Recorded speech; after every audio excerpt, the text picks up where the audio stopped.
হরে কৃষ্ণা।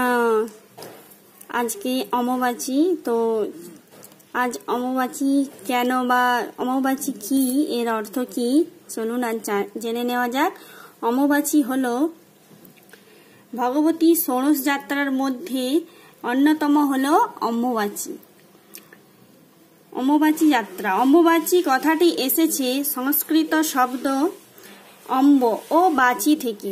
অম্ব শব্দের অর্থ হলো জল এবং বাচী শব্দের অর্থ হলো বৃদ্ধি। অতএব গ্রীষ্মের প্রখর দাবদাহের পর যখন বর্ষার আগমনে ধরিত্রী সিক্ত হয় এবং নবরূপে বীজ ধারণের যোগ্য হয়ে ওঠে, সেই সময়কেই বলা হয় অম্বুবাচী। বুঝতে পেরেছেন? তো এই অম্বুবাচী কতক্ষণ থাকে, এর স্থিতিকাল কতক্ষণ না, উত্তরে রঘুনন্দন ভট্টাচার্য তার অষ্টবিংশতি তত্ত্ব নামক গ্রন্থে তিথিতত্ত্ব ও কৃত্যতত্ত্ব অম্বুবাচী ও তার স্থিতিকাল নিয়ে লিখেছেন যে সূর্য আষাঢ় মাসে যেদিন যে সময়ে মিথুন রাশিতে আদ্রা নক্ষত্রের প্রথম পাদে গমন করে, সেই সময়ে কাল থেকে মাতৃস্বরূপা পৃথিবী এবং আদ্যাশক্তি মহামায়া ঋতুমতী বা রজস্বালা হয়। ইহাই কি অম্বুবাচী কাল শুরু হয়। ঠিক সেই সময় থেকে অম্বুবাচী সময় শুরু হয়ে যায়। সূর্যের মিথুন রাশি গমনের কাল থেকে শুরু করে বিংশতির দণ্ডাধিক 3 দিন, অর্থাৎ 3 দিন 20 দণ্ড কাল সময় অম্বুবাচী স্থিতি। তো এই সময় আমাদের কি করা কর্তব্য, চলুন জেনে নেওয়া যাক। এর উত্তর পাওয়া যাবে বামকেশ্বর তন্ত্রের 55তম পটলে।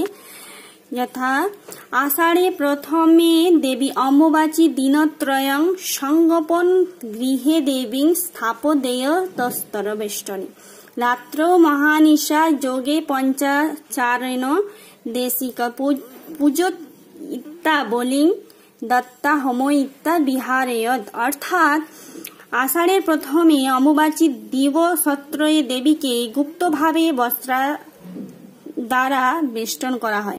বেষ্টন কথার অর্থ হলো চোখ মুখ ঢাকা দিয়ে কাপড় রাখার কথা বলা হয়নি, এমন ভাবে রাখবেন যাতে জড়িয়ে যেমন পরা হয় সেই রকম পরার কথা বলা হয়েছে এখানে।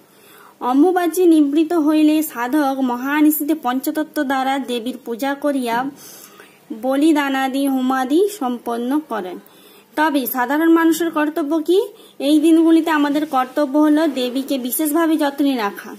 এমন ধারণা ঠিক নয় যে দেবী এই সময় অসুচি বা অস্পৃশ্যা হয়ে যান। অনেকে এই সময় মায়ের নিত্য সেবাও বন্ধ করে দেন, যা একেবারেই অনুচিত। এই দিনগুলিতে আমাদের কর্তব্য কি না, দেবীকে বিশেষভাবে যত্নে রাখা। উপরন্তু যথাসম্ভব একান্ত পরিবেশে নির্জল বাসের ব্যবস্থা করা উচিত। কোনোভাবেই আমাদের কোনো আচরণে মায়ের বিরক্তি যেন না হয়, সেদিকে সর্বদাই খেয়াল রাখতে হবে। সংকল্পবিহীন নিত্য পূজা পাঠ আচার অনুষ্ঠান যথাসম্ভব অনাড়ম্বর ভাবে পালন করা উচিত, কিন্তু এই সময় বেশি করে জপ ধ্যান ইত্যাদি করা উচিত। এই সময় জপ করলে বহুগুণ ফল লাভ হয়। ভূমিকর্ষণ বা ভূমিতে কোনো রকম আঘাত করা এবং ক্ষৌর কর্ম ইত্যাদি এই 3 দিন বন্ধ করা থাকে। সকল সাধক ও ভক্তগণেরই এই সময় সংযত জীবনযাপন করা একান্ত কর্তব্য।